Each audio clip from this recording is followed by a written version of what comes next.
নমস্কার দর্শক বন্ধুরা, অবশেষে জল্পনার অবসান ঘটল। গতকাল থেকে যে সম্ভাবনা বারবার উঠে আসছিল যে অভিষেক বন্দ্যোপাধ্যায়ের ডিজিটাল লকারের মধ্যে কি রয়েছে, এছাড়াও যে ট্রাঙ্কগুলো বের করে নিয়ে এসেছে প্রশাসন তার মধ্যেই বা কী রয়েছে, সেই জল্পনার অবসান ঘটল। স্থানীয়রা যেটা ভাবছিলেন সেটা একেবারেই ভুল, কারণ ডিজিটাল লকারের মধ্যে যে সমস্ত জিনিস বা যে সমস্ত তথ্য পাওয়া গিয়েছে তা অত্যন্ত বেশি চাঞ্চল্যকর।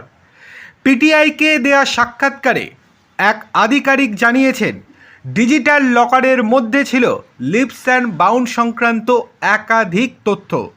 এছাড়াও সেবাশ্রয় নিয়েও একাধিক গুরুত্বপূর্ণ তথ্য পাওয়া গিয়েছে। এছাড়াও আরও কিছু সেন্সিটিভ তথ্য পাওয়া গিয়েছে এবং ফাইলও উদ্ধার করতে সক্ষম হয়েছে প্রশাসন।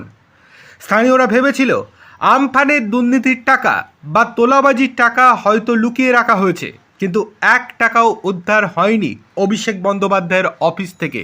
সাফ জানিয়ে দেওয়া হয়েছে প্রশাসনের তরফ থেকে পিটিআইকে। সংবাদ সংস্থা পিটিআই আরও দাবি করেছে হয়তো এবার একাধিক তদন্তের মোড় ঘুরতে চলেছে, কেননা অনেক গুরুত্বপূর্ণ ফাইল, তথ্য সমস্ত কিছুই উদ্ধার হয়েছে অভিষেক বন্দ্যোপাধ্যায়ের আমতলার এই অফিস থেকে। কিন্তু একটা প্রশ্ন কিন্তু উঠতে শুরু করেছে।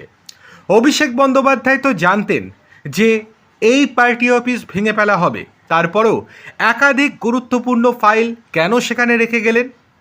কেনই বা তিনি সেই ফাইলগুলোকে সেখান থেকে সরালেন না?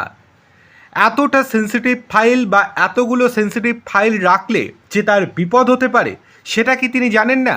নাকি জেনে শুনেও ইচ্ছা করে সেই সমস্ত ফাইল ওখানে রেখে দিলেন, যাতে করে মামলার তদন্তে বা তদন্তের মোড় ঘুরতে পারে ঠিকই, কিন্তু অভিষেক বন্দ্যোপাধ্যায় জানেন এই সমস্ত ফাইল থেকে তার কিছুই যায় আসে না, কেননা তাকে এই ফাইল দিয়ে গ্রেপ্তার করা বা তাকে ফাঁসানো কোনোভাবেই সম্ভব নয়।